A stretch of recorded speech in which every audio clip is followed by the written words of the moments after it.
بسم اللہ الرحمن الرحیم۔ میرے معزز اور محترم ناظرین، رمضان المبارک کا مقدس مہینہ اور اس کی رحمتیں سایہ فگن ہونے والی ہیں۔ یہ مغفرت، روزوں اور گناہوں سے نجات کا مہینہ ہے۔ لیکن یاد رکھیے کہ اگر اس مبارک مہینے میں بھی گھر میں یہ 5 خاموش چیزیں موجود رہیں تو رمضان کی برکات کے باوجود برے حالات، معاشی تنگی اور مسلسل تنگ دستی آپ کا مقدر بن کر رہ سکتی ہے۔ لہٰذا رمضان المبارک کے آغاز سے پہلے ان 5 چیزوں کو پہچانیں اور اپنے گھر سے باہر نکال پھینکیں، ورنہ آپ بہت جلد تباہی اور بربادی کا شکار ہو سکتے ہیں۔ وہ 5 منحوس چیزیں کون سی ہیں؟ دراصل ہر گھر کے کسی نہ کسی کونے میں ایک ایسی چھوٹی سی چیز چھپی ہوتی ہے جو بظاہر نظر نہیں آتی، مگر وہ روز بروز آپ کو نقصان پہنچاتی چلی جاتی ہے۔ کیا آپ کو علم ہے کہ وہ کیا ہے؟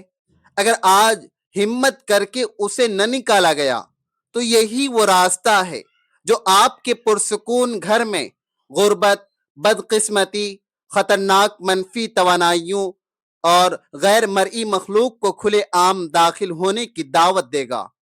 کیا آپ نے کبھی اس بات پر غور کیا کہ آخر کچھ گھر ایسے کیوں بنے ہوتے ہیں جہاں داخل ہوتے ہی دل اچانک گھبرا اٹھتا ہے؟ ایسا محسوس ہوتا ہے جیسے وہاں کی فضا بہت بوجھل ہو اور ہوا میں کچھ عجیب سی انجانی خاموشی تیر رہی ہو۔ سب کچھ بظاہر ٹھیک اور درست نظر آتا ہے، لیکن اس کے باوجود دل کا چین اور سکون کہیں گہری وادیوں میں گم ہو جاتا ہے۔ گھر بالکل صاف ستھرا ہوتا ہے، رہنے والے لوگ نمازی ہوتے ہیں، ہر طرف ذکر و درود اور استغفار کی پیاری آوازیں بھی سنائی دیتی ہے، مگر پھر بھی دل بے چین، راتوں کی نیند ادھوری اور صبح بیدار ہوتے ہی پورا بدن تھکن سے چور ہوتا ہے۔ ایسا کیوں ہے کہ سحری اور افطاری کی دعاؤں کے بعد بھی روح کو وہ اطمینان نہیں ملتا جس کی اسے تلاش ہے؟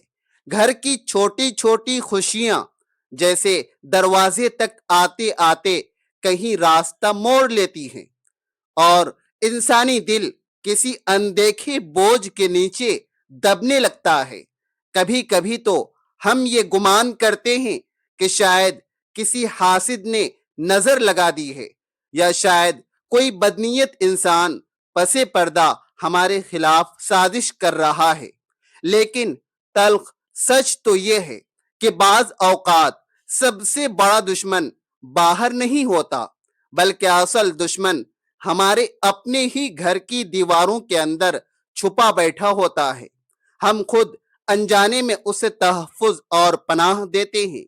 ہم خود اپنی غفلت سے اسے اپنے گھر میں جگہ فراہم کرتے ہیں۔ یہ وہ چیز ہے جسے ہم بہت معمولی اور حقیر سمجھ کر سنبھالے رکھتے ہیں، لیکن در حقیقت یہی وہ چیز ہے جو گھر کی روشنی کو گہرے اندھیرے میں تبدیل کر دیتی ہے۔ یہی وہ رکاوٹ ہے جو اللہ تبارک و تعالی کی رحمت کے فرشتوں کو دور بھگا دیتی ہے اور شیطان کو آپ کے قریب کر دیتی ہے۔ اس کا یہ مطلب ہرگز نہیں کہ گھر کے افراد برے ہیں، بلکہ حقیقت یہ ہے کہ وہ اس چیز کے اثرات سے خود بھی مکمل بے خبر رہتے ہیں، اور جب یہ اثرات بڑھنے لگتے ہیں تو انسان کے دل پر بوجھ بڑھنا شروع ہو جاتا ہے۔ ایسا محسوس ہونے لگتا ہے جیسے سانسیں بہت بھاری ہو گئی ہو اور دل کسی انجانے خوف کے حصار میں گرفتار ہو۔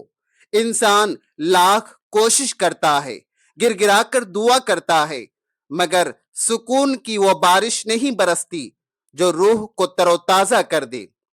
اس کی اصل وجہ وہی چھپی ہوئی چیز ہے جسے ہم مسلسل نظر انداز کر کے اپنے گھر کا حصہ بنائے بیٹھے ہیں، لیکن آپ کے لیے خوشخبری یہ ہے کہ اگر آپ آج اس حقیقت کو پہچان لیں اور وہ چیز ہمت کر کے اپنے گھر سے نکال دیں تو آپ خود اپنی آنکھوں سے دیکھیں گے کہ کس طرح پل بھر میں گھر کا ماحول بدلنے لگتا ہے۔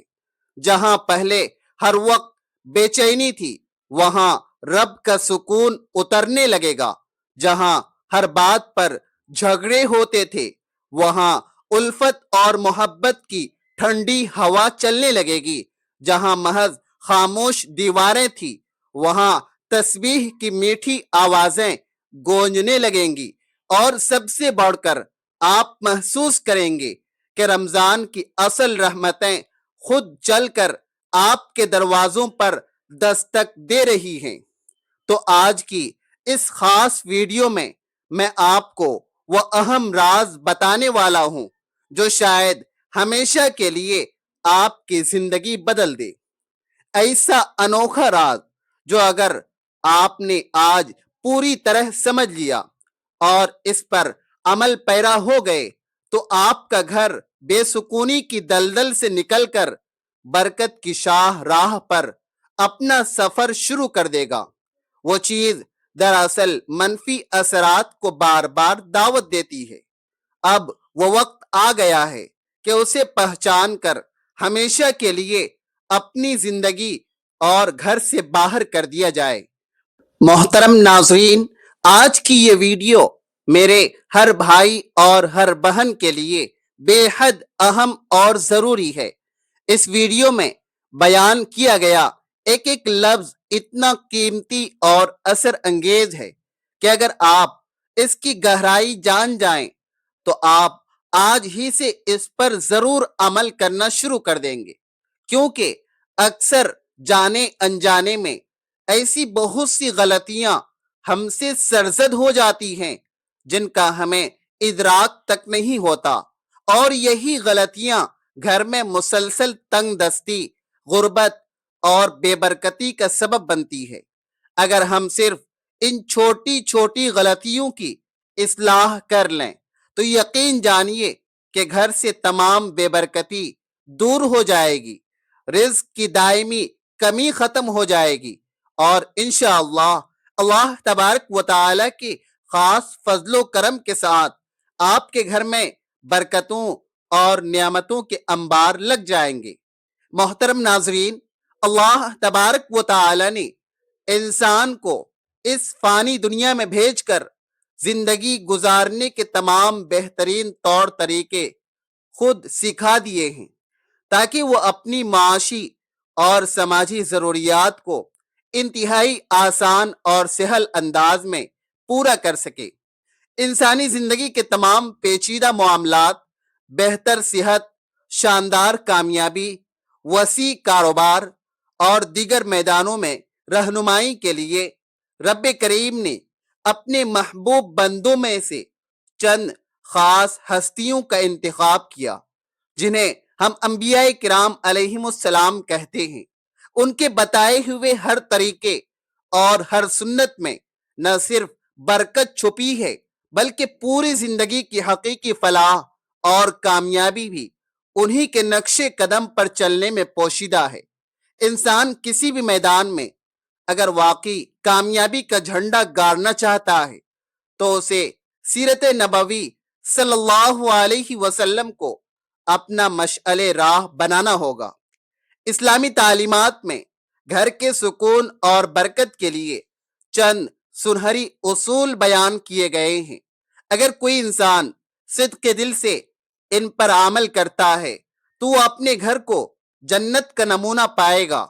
انسان کو چاہیے کہ گھر میں کوئی بھی کام شروع کرے تو فوراً بسم اللہ پڑھے، اور کام کے دوران بھی ہر وقت ذکر الہی میں اپنی زبان کو تر رکھے۔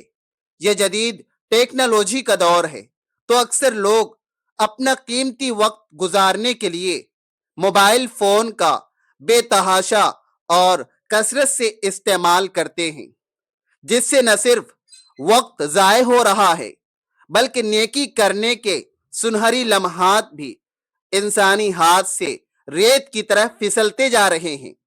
ہمیں اس بات کی کوشش اور خاص اہتمام کرنا چاہیے کہ جب بھی گھر کے کسی بھی کام میں مصروف ہوں تو استغفر اللہ، اللہ اکبر، الحمدللہ اور یا حی یا قیوم جیسے مبارک اذکار کو نہ صرف اپنی زبان پر جاری رکھیں بلکہ اپنے معصوم بچوں کو بھی اس کی تلقین اور ترغیب دیں۔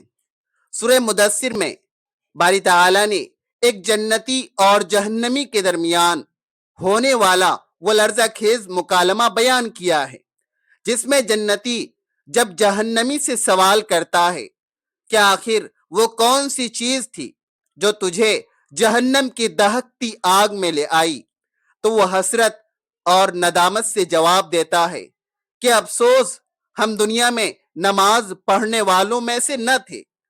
تو یہ ان لوگوں کا حال ہے جو سرے سے نماز ہی نہیں پڑھتے، لیکن وہ لوگ جو نماز تو پڑھتے ہیں مگر اس میں سستی کا مظاہرہ کرتے ہیں، وقت کو ضائع کرتے ہیں اور جان بوجھ کر نماز کو دیر سے ادا کرتے ہیں، ان کے بارے میں بھی قرآن پاک میں ارشاد ہوا ہے، بس ان نمازیوں کے لیے بڑی ہلاکت ہے جو اپنی نماز سے غافل ہیں۔ گویا یہ لوگ ظاہراً تو نماز پڑھتے ہیں مگر ان کا دل غفلت میں ڈوبا ہوتا ہے۔ ایسے لوگوں کے لیے بھی سخت خرابی ہے۔ لہذا اگر آپ اپنے گھر میں حقیقی برکت کے خواہش مند ہیں تو پنج گانہ نماز کا خاص اہتمام گھر میں بھی کیا کریں۔ بالخصوص رمضان میں نوافل اور سنتیں تو لازم ہے کہ گھر ہی میں ادا کی جائیں۔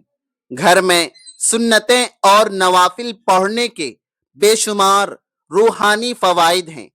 پہلا فائدہ یہ ہے کہ بچوں کو اپنے بڑوں کو سجدہ کرتے دیکھ کر خود بھی نماز کا شوق پیدا ہوتا ہے، اور دوسرا یہ کہ اس سے گھر میں خیر و برکت کے فرشتے ڈیرے ڈال لیتے ہیں۔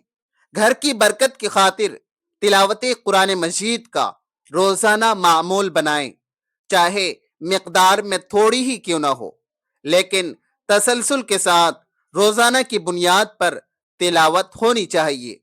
آپ چاہیں تو روزانہ صرف ایک صفحہ تلاوت کریں، لیکن اسے کبھی ناغہ نہ کریں۔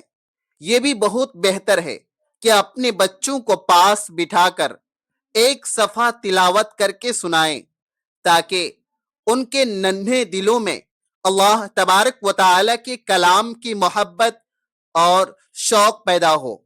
قرآن مجید کی کوئی بھی سورت پڑھی جائے وہ گھر کے لیے رحمت اور برکت کا ہی باعث بنتی ہے۔ حضور اکرم صلی اللہ علیہ وسلم کا ارشاد گرامی ہے، جس کا ترجمہ کچھ یوں ہے۔ حضرت ابو ہریرہ رضی اللہ تعالی عنہ سے روایت ہے کہ رسول اللہ صلی اللہ علیہ وسلم نے فرمایا، اپنے گھروں کو قبرستان نہ بناؤ، یعنی ان میں ذکر و نماز ترک نہ کرو۔ یقیناً شیطان ان گھروں سے دور بھاگ جاتا ہے جہاں سورہ بقرہ کی تلاوت کی جاتی ہے۔ اس کا مطلب یہ ہے کہ اپنے گھروں کو اللہ تبارک و تعالی کے ذکر سے آباد رکھو۔ علماء اور اہل علم فرماتے ہیں کہ جو شخص ہر روز عشاء کی نماز کے بعد سورہ واقعہ پڑھنے کا معمول بنا لے، اللہ تبارک و تعالی کبھی اسے محتاج نہیں کرتا اور اس کے رزق میں وسعت پیدا فرماتا ہے۔ اسی طرح صبح کے وقت سورہ یاسین اور جمعہ کے مبارک دن سورہ کہف کی تلاوت برکتوں کا ضامن ہے۔ تقوی کے بارے میں قرآن پاک میں ارشاد باری تعالی ہے، اور زیادہ راہ لے لیا کرو، اور یقیناً سب سے بہترین زیادہ سفر تقوی یعنی پرہیزگاری ہے، اور اے عقل والو مجھ ہی سے ڈرتے رہو۔ ایک اور مقام پر فرمایا گیا، یقیناً اللہ تبارک و تعالی کے نزدیک تم میں سب سے زیادہ معزز اور عزت والا وہ ہے جو تم میں سب سے زیادہ پرہیزگار ہے۔ بے شک اللہ تبارک و تعالی سب کچھ جاننے والا اور باخبر ہے۔ گھر میں برکت لانے کا ایک طریقہ یہ بھی ہے کہ انسان جس طرح مسجد یا کسی محفل میں اللہ تبارک و تعالی سے ڈرتا ہے اور تقوی اختیار کرتا ہے، بالکل اسی طرح جب وہ اپنے گھر کی تنہائی میں ہو اور اسے رب کے سوا کوئی نہ دیکھ رہا ہو، تب بھی وہ گناہوں سے بچے اور تقوی پر قائم رہے۔ اپنی شریک حیات، بچوں، بوڑھے والدین اور بہن بھائیوں کے ساتھ حسن سلوک صرف اور صرف اللہ تبارک و تعالی کی خوشنودی کے لیے کرنا بھی گھر میں برکت کا ایک بہت بڑا سبب ہے۔ اس میں کوئی شک نہیں کہ جب پورا خاندان مل بیٹھ کر سحری اور افطاری کرتا ہے تو اللہ تبارک و تعالی اس کھانے میں برکت ڈال دیتا ہے۔ جب گھر کے تمام افراد، والدین، میاں بیوی، بچے اور بہن بھائی ایک دسترخوان پر بیٹھ کر اللہ تبارک و تعالی کے نام سے کھانے کا آغاز کرتے ہیں تو وہاں رحمتوں کا نزول ہوتا ہے۔ افسوس کہ جدید دور میں یہ پیاری روایت دم توڑ رہی ہے۔ اب ہر کوئی اپنے کمرے یا اسٹڈی روم میں الگ بیٹھ کر کھانا کھانے کو ترجیح دیتا ہے، جبکہ والدین الگ بیٹھے ہوتے ہیں۔ ایسا طرز عمل برکت کو ختم کرنے کے مترادف ہے۔ جناب رسالت مآب صلی اللہ علیہ وسلم نے فرمایا، اللہ تبارک و تعالی کے نزدیک سب سے زیادہ محبوب کھانا وہ ہے جس پر کھانے والے ہاتھوں کی تعداد زیادہ ہو۔ صحابہ کرام نے ایک مرتبہ عرض کیا، یا رسول اللہ صلی اللہ علیہ وسلم، ہم کھانا تو کھاتے ہیں مگر ہمارا پیٹ نہیں بھرتا، ہمیں سحری حاصل نہیں ہوتی۔ آپ صلی اللہ علیہ وسلم نے پوچھا، شاید تم لوگ الگ الگ ہو کر کھانا کھاتے ہو؟ صحابہ نے جواب دیا، جی ہاں یا رسول اللہ صلی اللہ علیہ وسلم۔ تو آپ صلی اللہ علیہ وسلم نے ارشاد فرمایا، اپنے کھانے پر اکٹھے ہو جایا کرو اور اس پر اللہ تبارک و تعالی کا نام یعنی بسم اللہ لیا کرو، تمہارے لیے اس میں برکت ڈال دی جائے گی۔ اللہ تبارک و تعالی نے رزق کی تقسیم کے کوئی ظاہری اوقات تو مقرر نہیں کیے، لیکن اسلامی تعلیمات ہمیں بتاتی ہیں کہ کچھ خاص اوقات ایسے ہیں جن میں اگر انسان حلال رزق کی تلاش میں نکلے تو اللہ تبارک و تعالی نہ صرف اسے رزق دیتا ہے بلکہ اس میں ڈھیروں برکت بھی عطا کرتا ہے۔ ہماری قدیم تہذیب کا یہ خاص حصہ تھا کہ ہمارے بڑے صبح سویرے بیدار ہو جاتے تھے، فجر کی نماز کے بعد تلاوت کرتے اور پھر رزق حلال کے لیے نکل پڑتے اور شام کو ہی گھر لوٹتے تھے۔ پھر عشاء کے بعد جلد سو جانا ان کا معمول تھا۔ یہ وہ مبارک وقت ہے جس میں انسان اللہ تبارک و تعالی کا فضل سمیٹ سکتا ہے، مگر آج کے دور میں سب کچھ الٹ ہو چکا ہے۔ لوگ اب فجر کے وقت سونے جاتے ہیں اور ساری رات جاگتے ہیں۔ ہم دیکھ سکتے ہیں کہ آج ایک ایک گھر میں کئی افراد کما رہے ہیں، مگر پھر بھی نہ برکت ہے نہ سکون ہے، جبکہ ہمارے بزرگوں کے دور میں صرف ایک فرد کماتا تھا اور پورا خاندان سکون سے پلتا تھا۔ اگر آج ہم برکت چاہتے ہیں تو صبح جلدی اٹھنے اور رات کو جلد سونے کی عادت ڈالنی ہوگی۔ اللہ پر توکل ایسا کریں جیسے کہ اس کا حق ہے، کیونکہ جو اللہ تبارک و تعالی پر بھروسہ کرتا ہے اللہ تبارک و تعالی اس کے تمام کاموں کا ذمہ لے لیتا ہے۔ محترم ناظرین، ایک غریب مزدور کی کہانی سنیں جو صبح سے شام تک تپتی دھوپ میں پسینے سے شرابور ہو کر اینٹیں اٹھاتا اور ریت ڈھوتا تھا۔ شام کو اپنی محنت کی کمائی جیب میں ڈال کر جب وہ گھر لوٹتا تو وہ سکے اس کی ہڈیوں کا گودا نچوڑ کر حاصل کیے گئے ہوتے تھے۔ وہ بڑے ارمانوں سے بچوں کے لیے آٹا اور دودھ لاتا، مگر اس کے باوجود اس کی زندگی اداسی اور مایوسی کی تصویر بنی ہوئی تھی۔ گھر کی دیواریں جیسے سکون کی دشمن بن گئی تھی۔ وہ ہر رات سجدے میں رو کر اللہ تبارک و تعالی سے سوال کرتا، یا رب، میں حلال کماتا ہوں، نماز پڑھتا ہوں، پھر میرے گھر سے برکت کیوں روٹ گئی ہے؟ مگر جواب میں صرف خاموشی ملتی۔ آخر ایک دن اس کی ملاقات ایک پہنچے ہوئے بزرگ سے ہوئی۔ مزدور نے اپنی بپتا سناتے ہوئے کہا، بابا جی، میں حلال کھاتا ہوں، مگر میرا گھر بے سکونی کی آگ میں جل رہا ہے۔ بزرگ نے مسکراتے ہوئے لہجے اور نہایت شفقت سے فرمایا، بیٹا، آج کی مزدوری سے تم نے کچھ نہیں خریدنی ہے، بلکہ صرف 2 کلو مٹھائی لے کر میرے پاس آنا ہے۔ جب مزدور مٹھائی لایا تو بزرگ نے اس پر کچھ دم کیا اور کہا، اب جب شام کو گھر جاؤ تو اسے دہلیز پر رکھ کر کان لگا کر سننا کہ اندر سے کیا آوازیں آتی ہیں۔ تمہارے گھر میں رکھی وہ 5 چیزیں تمہاری بربادی کا راز فاش کر دیں گی۔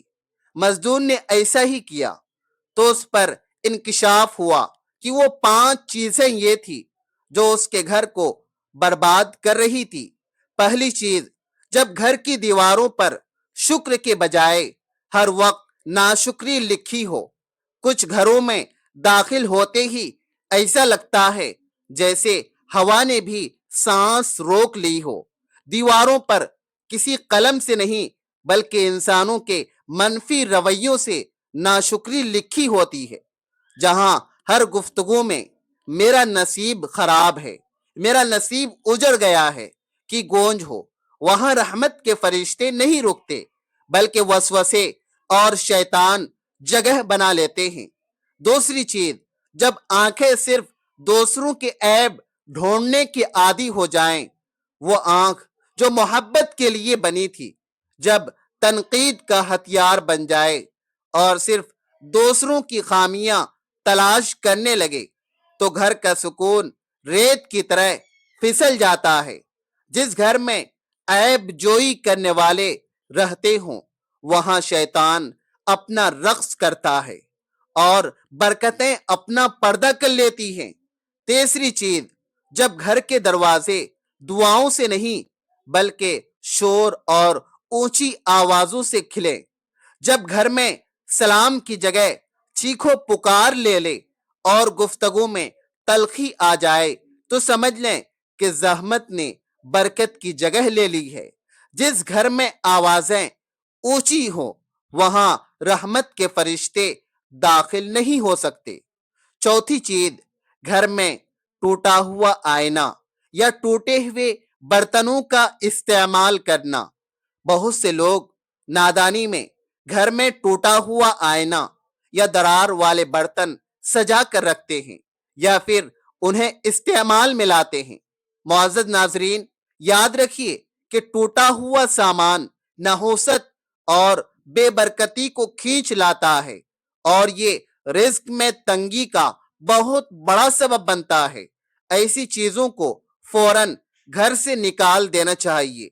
پانچویں چیز، گھر کے کونوں میں غبار، پرانی جوتیاں اور کوڑا کرکٹ جمع رکھنا۔